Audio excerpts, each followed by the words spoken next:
আমার মনে হয় খুব দামি মেকআপ না কিনে আপনারা দামি প্রোডাক্ট দিয়ে স্কিন কেয়ারটা করুন। কারণ দামি মেকআপ সেরকম কিছুই করতে পারে না। ধরো মুখে খুব দাগ ছোপ একটার ওপর একটা উঠছে, মানে একটার ওপর একটা স্তর মেকআপের যাচ্ছে, তাতে আরও আপনার এজিংটা আরও বেশি দেখা যাবে। মনে হবে মুখটা ভারী আর বোঝা যাবে প্রচুর মেকআপ করে আছেন, সেটা ন্যাচারাল লুক দেবে না। স্কিন কেয়ারটার ওপর জোর দিন।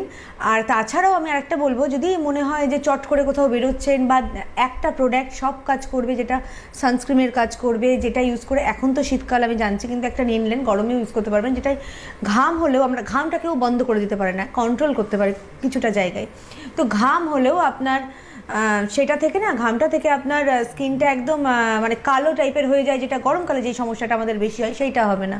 মানে একদম মানে ন্যাচারাল লুকটা চলে আসবে, ফেয়ার করবে স্কিন এবং অল স্কিন টাইপ। কারণ আপনার স্কিনের পিএইচের ওপর গিয়ে আপনার স্কিনে কোনটা ভালো হবে, মানে কোন কালারটা ভালো যাবে, সেই অনুযায়ী ও নিজেই নিজেকে তৈরি করে নেবে। মানে আপনাকে মাথা খাটাতে হবে না। মেকআপ নিজের ব্রেন দিয়ে করছে, মেকআপ বললে ভুল হবে, ওটা রেডি ব্রাইট ওর নাম, ওটা রক্তচন্দন দিয়ে আমাদের বেসিক্যালি বানানো আছে। ওই জন্য ইউজ করার সাথে সাথে না রেডি ব্রাইটটা, তারপর উপটান ময়েশ্চারাইজারটা একটু ঠান্ডা ঠান্ডা লাগে। আচ্ছা, যেহেতু চন্দন আছে, একটাই সাদা চন্দন, একটাই রক্তচন্দন। রক্তচন্দনটা ইউজ করার পরে আমরা দেখলাম, এটা আমরা প্রথমে বুঝতে পারিনি যে এতটা মিরাক্কেল রেজাল্ট হবে।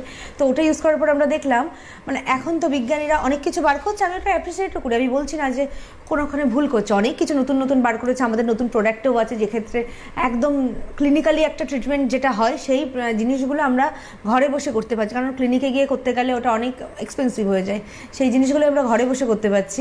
ফেয়ারনেস বলুন, দাগ ছোপ যাওয়ার ব্যাপারগুলো বলুন। কিন্তু কোথাও গিয়ে দেখলাম রক্তচন্দনের যে ক্রিমটা আমরা বানালাম, ওটা তো ভারতীয় আয়ুর্বেদা, বহু পুরনো বছর, মানে বহু পুরনো।